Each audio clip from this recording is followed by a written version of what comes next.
सरकार मोदी की और सिस्टीम राहुल की. काय म्हणतोय मी? सरकार मोदीची आणि सिस्टीम राहुलची चाललेली आहे. की एक मुख्यमंत्री आणि 2 डेप्युटी सीएम जे आहेत ही महाराष्ट्राला आलेली टेंगुळ आहेत. बोला. राहुल साहेब, काल केंद्रीय मंत्रिमंडळानं जातीनिहाय जनगणनेला मंजुरी दिली आहे. या निर्णयावरून आरोप प्रत्यारोपही सुरू झाले आहेत. काँग्रेस असं म्हणतं आहे की सगळ्यात आधी भूमिका ही आमची आहे. प्रश्न तर फडणवीस असं म्हणतात की जातीनिहाय जनगणनेला काँग्रेसनं विरोध केला होता. देवेंद्र फडणवीस नक्कीच राजकारणात आहेत ना. काहीतरी राजकारण सोडलेलं आहे. त्यांचं काय आकलन, वाचन, चिंतन गेल्या 10 वर्षापासून राहुल गांधी सातत्यानं जातीय गणनेची मागणी करतात. सातत्यानं त्यांची पार्लमेंट मधली भाषणं बघा, जाहीर सभातली भाषणं बघा, यांच्या कानात काय बोळे भरलेत का? आणि प्रश्न असा आहे, आणि भारतीय जनता पक्षाची पार्लमेंट मधली भाषणं बघा. जातीय गणनेला कोणी विरोध केलाय हे पार्लमेंट मधला रेकॉर्ड तुम्हाला सांगतो. हा एक सामाजिक न्यायाचा विषय, सोशल जस्टिस ज्याला म्हणतो. या देशातला बहुजन समाजाच्या संदर्भातला हा निर्णय महत्वाचा आहे. हा निर्णय सरकारने जरी घेतला असला, कॅबिनेटने घेतला, त्याबद्दल आम्ही त्यांचे आभारी आहोत. पण कॅबिनेटने जो हा निर्णय घेतलाय त्याचं संपूर्ण श्रेय या देशाची जनता आणि बहुजन समाज, दलित, शोषित, पीडित याचं श्रेय फक्त राहुल गांधी यांना देत आहे. आता यांच्या पोटात दुखते, त्याला आपण काय करणार? सरकार मोदी की और सिस्टीम राहुल की. काय म्हणतोय मी? सरकार मोदीची आणि सिस्टीम राहुलची चाललेली आहे. राहुल गांधींनी सातत्याने हा विषय उचलून धरल्यामुळे शेवटी, आणि मुहूर्त कोणता निवडला किती महत्वाचा विषय आहे बघा. पहलगाम हल्ल्यानंतर सरकारला जे प्रश्न विचारले जात आहेत त्याच्यावरचं थोडंसं लक्ष समाजाच्या बाजूला व्हावं म्हणून अगदी देश हृदयाच्या छायेत असताना त्यांनी हा महत्वाचा निर्णय, ऐतिहासिक निर्णय घेतलेला आहे. हे सुद्धा विसरता येणार नाही. म्हणजे किती महत्वाचा विषय आहे. बिहारच्या निवडणुका आहेत, पश्चिम बंगालच्या निवडणुका आहेत. या सगळ्याचा विचार करून राहुल गांधींनी घेतलेल्या भूमिकेपुढे सरकारला शेवटी गुडघे टेकावे लागले. कारण हे प्रकरण समाजाच्या तळागाळापर्यंत पोहोचलं. राहुल गांधींचं, देवेंद्र फडणवीस काय म्हणतात त्याच्यावरती निर्णय होत नाही. मग देवेंद्र फडणवीस म्हणतायत तेवढं त्यांचं ऐकलं जात आहे. मग ते 27 आमचे जे लोक मारले गेले त्या संदर्भात त्यांनी बोलावं ना. श्रेय ज्याला द्यायचंय त्यांना द्यावं लागेल. अपयश ज्यांच्या पदरात टाकायचं आहे ते टाकावं लागेल. त्याला राजकारण म्हणतात आणि स्वच्छ राजकारण म्हणतात. जातनिहाय जनगणनेचा विषय हा राहुल गांधी यांनी उचलला. तोपर्यंत या देशातल्या बहुसंख्य जनतेला त्याविषयी माहिती नव्हती. राहुल गांधींविषयी आधी लोक म्हणायचे काय प्रश्न करतो. तुमच्याच भारतीय जनता पक्षाचा अनुराग ठाकूरचं भाषण पार्लियामेंट मधलं, जिसकी जात की पता नहीं वो जातीय जनगणना की बात कर रहे, राहुल गांधी विषयी अत्यंत घाणेरडे उद्गार काढलेले आहेत. म्हणजे विरोध कोणाचा होता? तर विरोध भारतीय जनता पक्षाचा. पण आता कॅबिनेटने निर्णय घेतलाय, आम्ही त्याचं स्वागत करतो आणि राहुल गांधींचं अभिनंदन करतो. सर, हिंदी में जानना चाहेंगे कि जातीय जनगणना करवाने का फैसला जो है कर लिया गया है, इसके ऊपर जो है आरोप प्रत्यारोप शुरू हो गए. आरोप प्रत्यारोप देवेंद्र फडणवीस की बात आप भूल जाइए. उनको लेवल की बात समझ में नहीं आती, राष्ट्रीय लेवल की, समझा ना. राहुल गांधी जी लगभग 10 साल से, चाहे पार्लियामेंट हो चाहे और कोई मंच हो, जातीय जनगणना की बात करते आए हैं. जिस जाति का जितना हिस्सा है उनका हक उनको मिलना चाहिए. ये पूरा बहुजन समाज की बात है. देवेंद्र फडणवीस जी को समझ में नहीं आएगी, उनकी विचारधारा अलग है. देवेंद्र फडणवीस की विचारधारा उस जातीय जनगणना में नहीं बैठती. ये बहुजन समाज की बात है, मैं ये बोल रहा हूँ. ये राहुल गांधी का श्रेय है. जरूर कैबिनेट ने निर्णय लिया, लेकिन राहुल गांधी 10 साल से ये बात कहते आए हैं. तो मैं इतना ही कहूंगा, सरकार मोदी की और सिस्टम राहुल जी की चल रही है और ये चलती रहेगी। आगे आने वाले दिनों में देखो क्या होता है। सरकार को झुकना पड़ा। राहुल जी ने जो बात कही बार बार इस बारे में, वो समाज के, देश के आखिरी तबके तक चली गई। तो बिहार चुनाव सामने है, फिर पश्चिम बंगाल है, फिर और कुछ है, तो सरकार को निर्णय लेना पड़ा। दूसरी बात, राजनीति उसमें भी है। ये पहलगांव हमले के बाद जिस प्रकार का माहौल पूरे देश में बना है, लोग मोदी जी से सवाल पूछने लगे हैं, तो सवाल के ऊपर का ध्यान हटाने के लिए भी निर्णय जल्दबाजी में लिया गया। नहीं तो इतने साल से हम बोल रहे हैं, तो अब निर्णय नहीं लिया, लेकिन कल ले लिया। युद्ध का माहौल है, लोग सवाल पूछ रहे हैं मोदी जी को और अमित शाह को।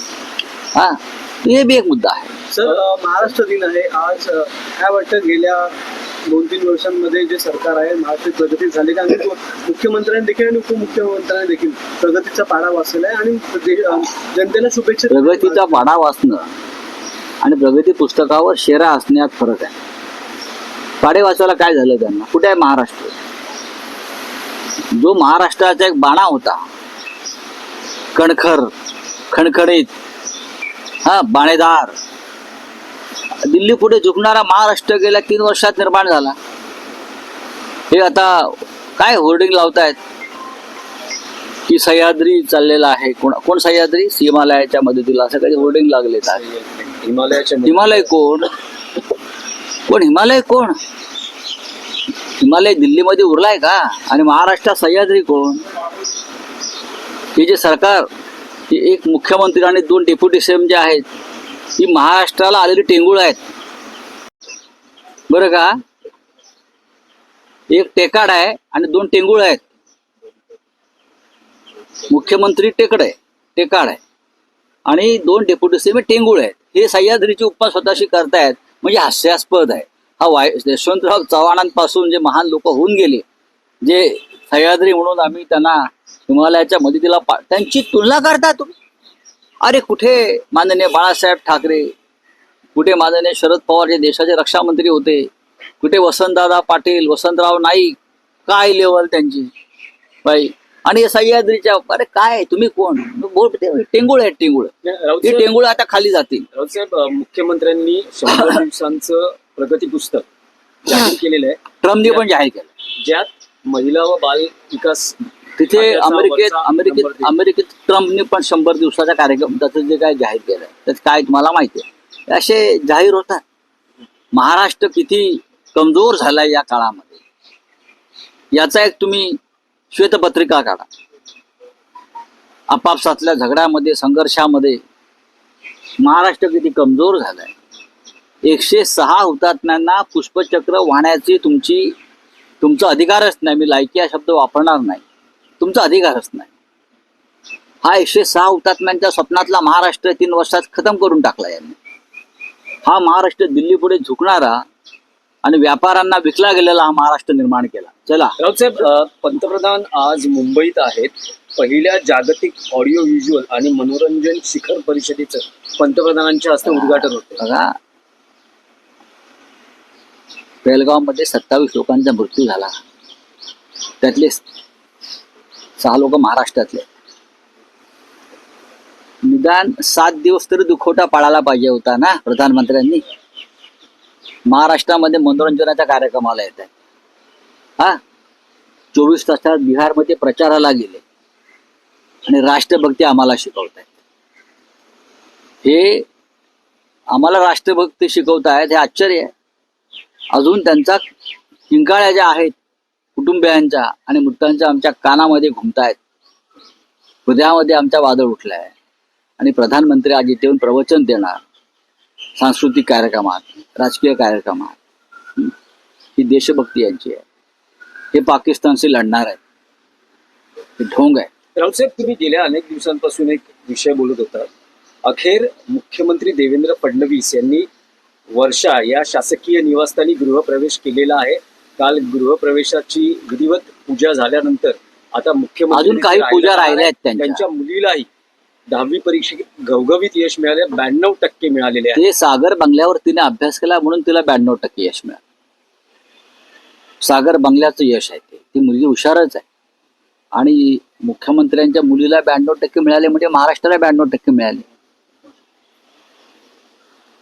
कौतुक आहे त्या मुलीचं मला. आता ती वर्षावर गेलेली आहे. ते लोक सगळे काल त्यांनी पूजा अर्चा केलेली आहे. मी त्यांना शुभेच्छा देतो. मला आशा आहे की त्यांनी जमिनीत पुरलेली गुवाहाटीवरून आणलेली मंतरलेली शिंग जमिनीतून बाहेर काढून त्याचं विसर्जन केलं असेल अशी मला आशा आहे. आणि त्याला तिकडे शांतपणे झोप लागो, त्यांच्या जीवनामध्ये सुख शांती आरोग्य नांदो अशी मी त्यांना अपेक्षा व्यक्त करतो. आमचे एकेकाळचे सहकारी आणि मित्र आहेत ते, त्याच्यामुळे त्यांना मी सुयच चिंतितो नवीन वास्तूमध्ये. पण ती शिंग नक्की निघालेत का त्यातून ते पाहावं लागेल. माझ्याकडे जास्त माहिती आहे. पण ते राहतील म्हणजे गृहप्रवेश झालेला आहे. माझ्याकडे मी आता 4 दिवसापूर्वी गुवाहाटीमध्ये होतो. मी 4 दिवसापूर्वी माझ्या काही संसदीय कामासाठी गुवाहाटीमध्ये होतो आणि मी त्या दिवसभर त्या अमावस्येच्या दिवशी मी मंदिरात जाऊन अनेकांशी चर्चा केली. मी पत्रकार आहे आणि मला जी तिकडे माहिती मिळाली ती फार धक्कादायक आहे. त्याच्यामुळे मला त्या शिंगांची अजूनही भीती वाटते. नाही, माहिती धक्कादायक आहे असं म्हणतात. म्हणजे नेमकं काय योग्य वेळी मला महाराष्ट्राच्या काही पाऊलखुणा तिथे आहेत का? तुम्ही माझा परिसंवाद एकदा ठेवा या विषयावर, वार्तालाप ठेवा आणि म्हणजे तुम्हाला मी गुवाहाटी ते वर्षा बंगला हा शिंगांचा प्रवास कसा झाला बरं का, आणि ही शिंग नक्की कोणासाठी आणि कोणत्या पद्धतीने आणली गेली हे तुम्हाला मी सांगेन. आज महाराष्ट्र दिन आहे. आज आपण शुभ बोललं पाहिजे. शुभ बोललं पाहिजे म्हणून एक प्रश्न विचारतो की काल शरद पवार यांनी असं म्हटलेलं आहे की राज ठाकरे आणि उद्धव ठाकरे एकत्र आले तर चांगलं आहे. शरद पवारांच्या तोंडात साखर पडो. त्यांच्या भावना आम्ही समजून घेतल्या सगळ्यांनी. एकेकाळी राज ठाकरे यांनी त्यांच्याबरोबर सुद्धा युती करण्याचा प्रयत्न केला होता, बरोबर ना. पण या भावना आहेत, त्या भावना आमच्यापर्यंत पोहोचलेल्या आहेत. स्वतः माननीय उद्धव ठाकरे हे या विषयावर अत्यंत सकारात्मक आहे. आणि माननीय उद्धवजींचा हा सकारात्मक विचार महाराष्ट्राचं राजकारण भविष्यामध्ये पूर्णपणे बदलून टाकल्याशिवाय राहणार नाही. तुम्ही म्हणालात उद्धव ठाकरे सकारात्मक आहेत, तर मग पाऊल कधी पडणार? कारण राज ठाकरे हे मुंबईत आलेले आहेत. उद्धव ठाकरे 4 तारखेला येणार आहेत. तुम्ही वारंवार म्हणतात की सकारात्मक आहेत, तर पाऊल कधी पडेल? कारण आता थेट अशी वेळ आलेली आहे की दोन्ही बाजूचे समर्थक, अगदी शिवसेनेचे समर्थकही शिवसेना भवनाच्या प्रवेशद्वारापर्यंत येतात आणि राज ठाकरे उद्धव ठाकरे यांनी एकत्र यावं असे पोस्टर्स झळकवत आहेत.